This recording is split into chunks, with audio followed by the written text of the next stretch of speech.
The Xenomorph from Alien. Imagine being hunted by something that doesn't feel fear, doesn't sleep, and can't be reasoned with. A creature with no eyes, no mercy, and only one goal: to use your body to reproduce.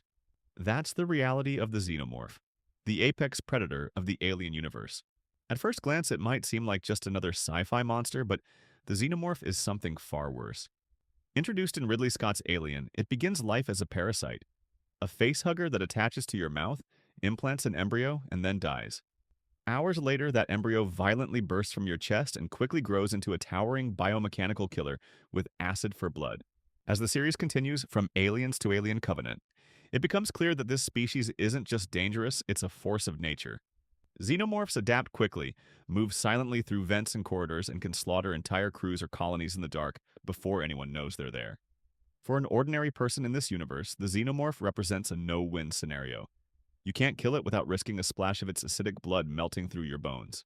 You can't outrun it, it's faster, smarter, and stealthier. Even hiding doesn't guarantee safety. These things use walls, ceilings, and ventilation shafts to move around, appearing from nowhere with horrifying speed. And if you're unlucky enough to survive the initial attack, you might wake up cocooned to a wall, still alive and fully aware, waiting for the next facehugger to complete the cycle. The horror isn't just death, it's being turned into a host, your body reduced to a disposable cradle for something inhuman. The most terrifying part is that the Xenomorph has no motivation beyond survival and reproduction.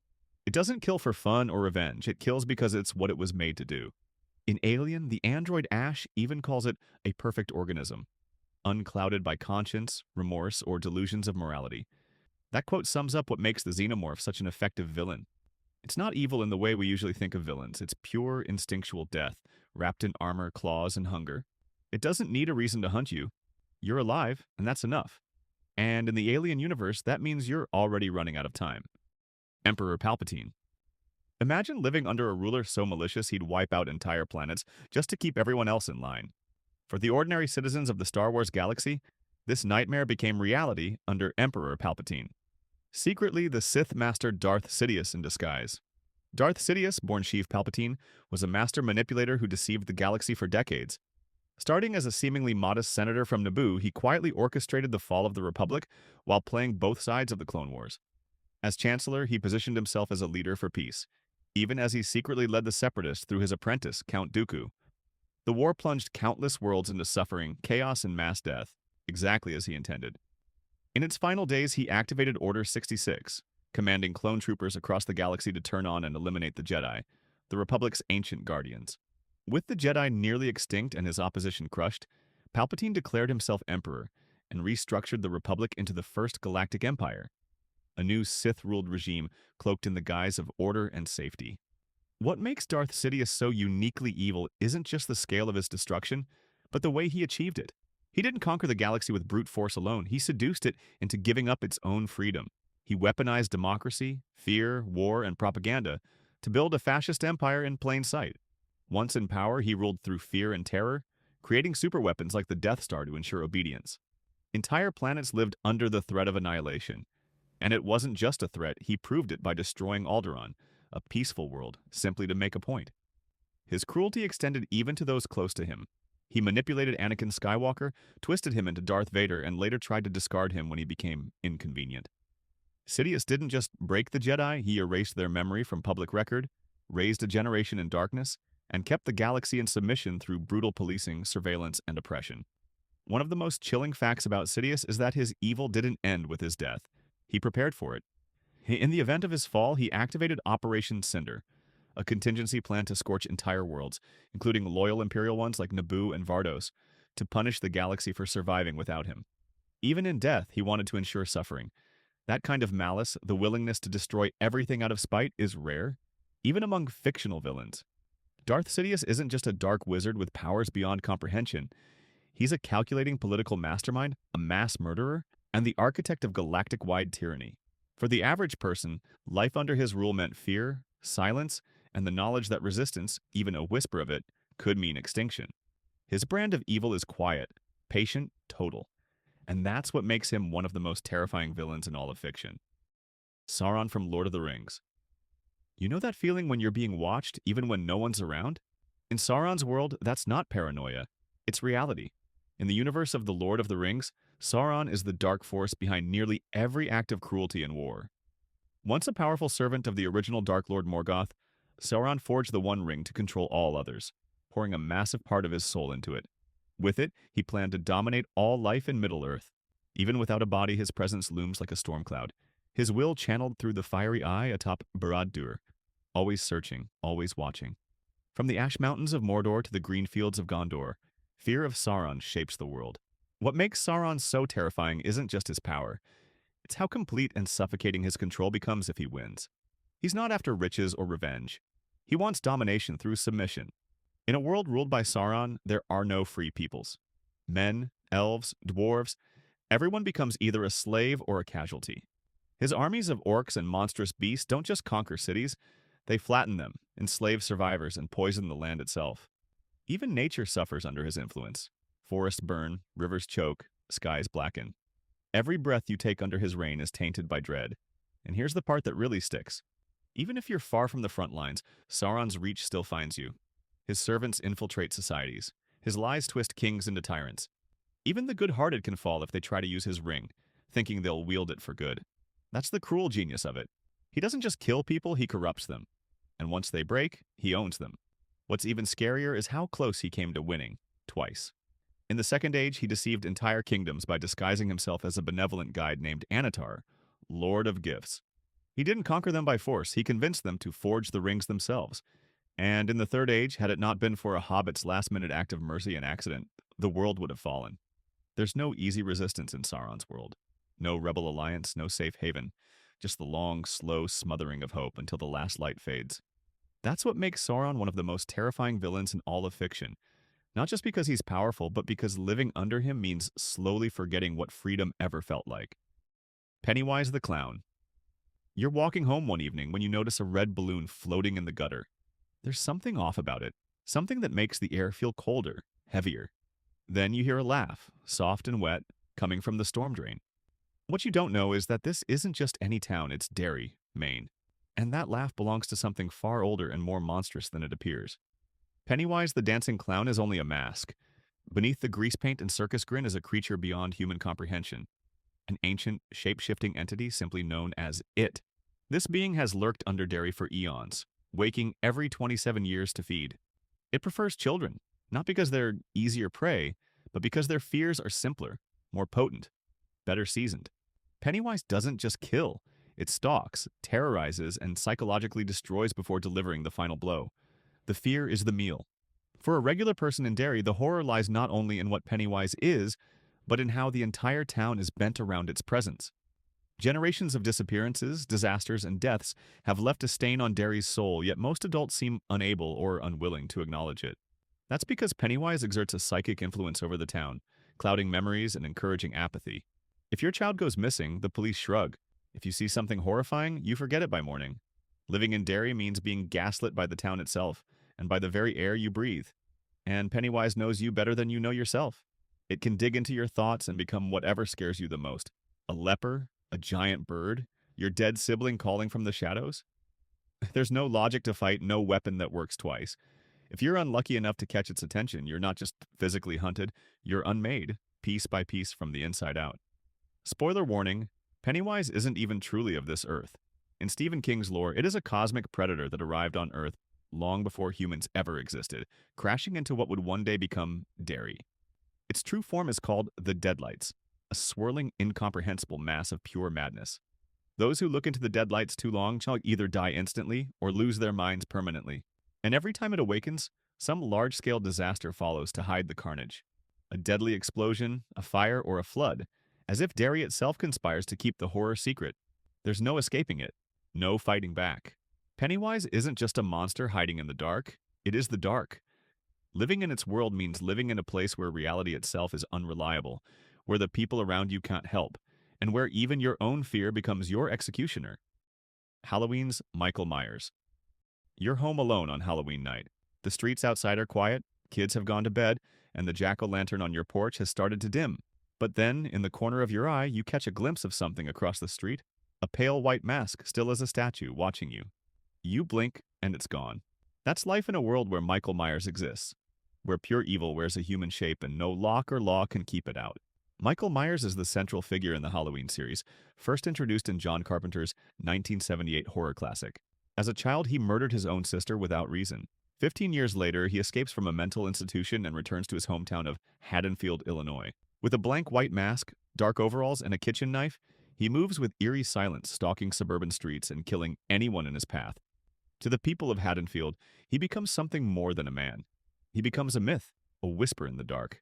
In the credits, he isn't even listed as Michael, but simply as the Shape. What makes Michael Myers so terrifying is not just what he does, but how little we understand why. He doesn't speak, doesn't plead, doesn't explain.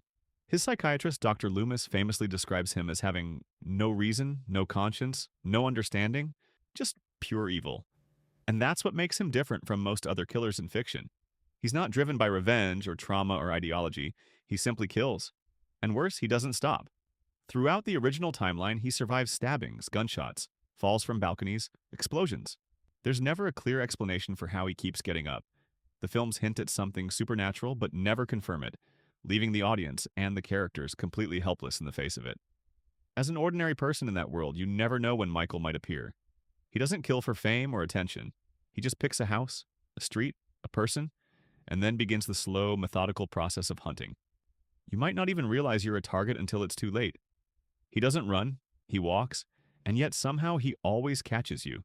You lock your doors, close your windows, hide in your closet, and he still finds a way in. One chilling moment from the original film shows Michael killing a dog, just off-screen. It's a simple but brutal reminder. He doesn't feel empathy, not even for animals. He's not just dangerous, he's indifferent. He doesn't revel in the fear. He simply moves forward, knife in hand, eyes empty. And fun fact, that mask, it's a repainted Captain Kirk mask from a Halloween store. William Shatner's face, stripped of color and expression, became one of the most iconic visages in horror history. Living in the world of Michael Myers means knowing that evil isn't loud or flashy. It can be quiet, patient, and lurking just beyond the hedges. And the worst part? You might never know why he chose you. Only that once he does, there's no stopping him. The Joker. He wears a clown's grin, but nothing about him is funny. The Joker's twisted humor and unpredictable violence make him a walking nightmare, the kind of villain who turns laughter into pure terror. The Joker is Batman's most dangerous enemy and one of the most chilling villains in all of fiction. He isn't after money, power, or control. He doesn't want to rule Gotham or reshape it in his image. He just wants chaos. He thrives on suffering, lives to shock, and exists to pull the world apart thread by thread. With no clear backstory and a personality that seems to shift with each appearance, he's less a person and more a force of nature. Cruel, clever, and completely unhinged. Modern versions, especially Heath Ledger's in The Dark Knight, show the Joker as a ruthless terrorist who enjoys making people suffer just to prove that everyone is as broken as he is. What makes him so terrifying is that he has no rules. He can't be reasoned with or manipulated. If you're an ordinary person in Gotham City, you're always at risk. One day he might poison the water supply. Another, he might kidnap someone just to force them into a sadistic game. The Joker doesn't need a reason. He acts on impulse, often with deadly precision. He takes pride in targeting the innocent, turning their lives into puzzles or tragedies, all while laughing at the horror he creates. And unlike other villains, he doesn't fear death or defeat. You can't threaten him, and you definitely can't predict him. He finds joy in destruction, even his own. There's a particularly terrifying moment in The Dark Knight where he burns an enormous pile of money, not for revenge or shock value, but just to prove a point. It's not about the money. It's about sending a message. Everything burns. And when exposed to fear toxin in the comics, a chemical designed to make someone experience their worst nightmares, it doesn't work. The Joker has no fear. Nothing shakes him. Nothing makes him hesitate. That complete detachment from reality, paired with his intelligence and total lack of empathy, makes him one of the most dangerous beings a regular person could ever encounter. You never know when he'll strike, why he's doing it, or what nightmare he's about to unleash. And that's exactly how he likes it. Homelander. You're told superheroes protect people. They fight crime, save lives, and inspire hope. But in The Boys, that illusion falls apart fast, because the most powerful hero on Earth isn't a savior. He's a ticking time bomb wrapped in red, white, and blue. His name is Homelander. To the public, he's everything a hero should be. Handsome, patriotic, powerful. He poses for cameras, saves kittens from trees, and gives perfect speeches about freedom. But behind the polished image is a man with no empathy, no conscience, and no one to keep him in check. Homelander isn't just strong, he's nearly godlike. He can fly, shoot heat rays from his eyes, survive anything, and kill anyone in a split second. But what truly makes him terrifying isn't his power. It's the fact that he knows how untouchable he is. For a regular person in that world, living under Homelander is like living under a smiling dictator with laser vision. There are no warnings, no second chances. If he's in a bad mood, or if someone around you says the wrong thing, he might casually murder you on the spot, then spin the story into a PR win with a camera-ready grin. You can't fight back. You can't run. You can only hope to stay invisible. And here's the really dark part. No one wants to believe the truth. The company that manages Homelander, Vought International, spends billions to keep his image spotless. They cover up the deaths, fake the stats, and feed the public stories of heroism. Homelander is treated like a god, even as he slowly becomes more unhinged. His fans would cheer as he kills, and the system is rigged to let him get away with it. People love him because they're too afraid to admit they should hate him. Even other superheroes, most of whom are arrogant and dangerous themselves, live in fear of him. He doesn't just dominate physically, he plays mind games, manipulates, humiliates, and breaks people for fun. And the worst part? He believes he's the victim, that the world owes him everything, that he deserves to be worshipped. In a universe like that, where justice is a brand and your protector could turn executioner on a whim, ordinary life becomes a silent nightmare. You smile when he walks by, you clap when he speaks, and deep down, you just pray he never looks your way. Ramsay Bolton. Imagine living in a world where winter can last for years, armies march without mercy, and the law is whatever the strong decide it is. Now imagine someone like Ramsay Bolton being the one in charge of your fate. In the universe of Game of Thrones, power is often brutal, but Ramsay stands out as something worse. Someone who doesn't just conquer, but takes pleasure in breaking people. Ramsay Bolton, originally known as Ramsay Snow, is the illegitimate son of Rose Bolton, Warden of the North. Though born a bastard, Ramsay claws his way into power through deceit, torture, and sheer cruelty. Unlike many villains who commit atrocities for ambition or ideology, Ramsay does it for fun. Whether he's hunting women through the woods for sport, skinning his enemies alive, or psychologically destroying his prisoners, he's driven by sadism rather than strategy. His twisted version of loyalty means he only values people who fear him, and that makes him incredibly dangerous. For the average person living in the North under Ramsay's rule, life is a waking nightmare. He doesn't care about justice or leadership, only control. If you're a servant, you're disposable. If you're a rival, you're flayed. And even if you swear loyalty, that won't necessarily save you. Ramsay enjoys unpredictability. He plays mind games, delights in watching people suffer, and makes sure no one ever feels safe. Not even his own allies. You don't know if today you'll be tasked with feeding the dogs, or if you'll be the food. One of the most disturbing things about Ramsay is how effectively he breaks people. Look at Theon Greyjoy, once a proud, arrogant warrior turned into the hollow shell called Reek. Physically mutilated, mentally shattered, and completely obedient. Ramsay didn't just want to defeat Theon, he wanted to erase him. What makes Ramsay Bolton so terrifying is that he's not supernatural, superhuman, or even politically brilliant. He's a reminder that in a world already full of violence, the worst monsters might be the ones who simply enjoy it. And if you ever found yourself in Westeros, you'd pray winter was your biggest problem. Because if Ramsay took notice of you, you'd wish for mercy, and never get it.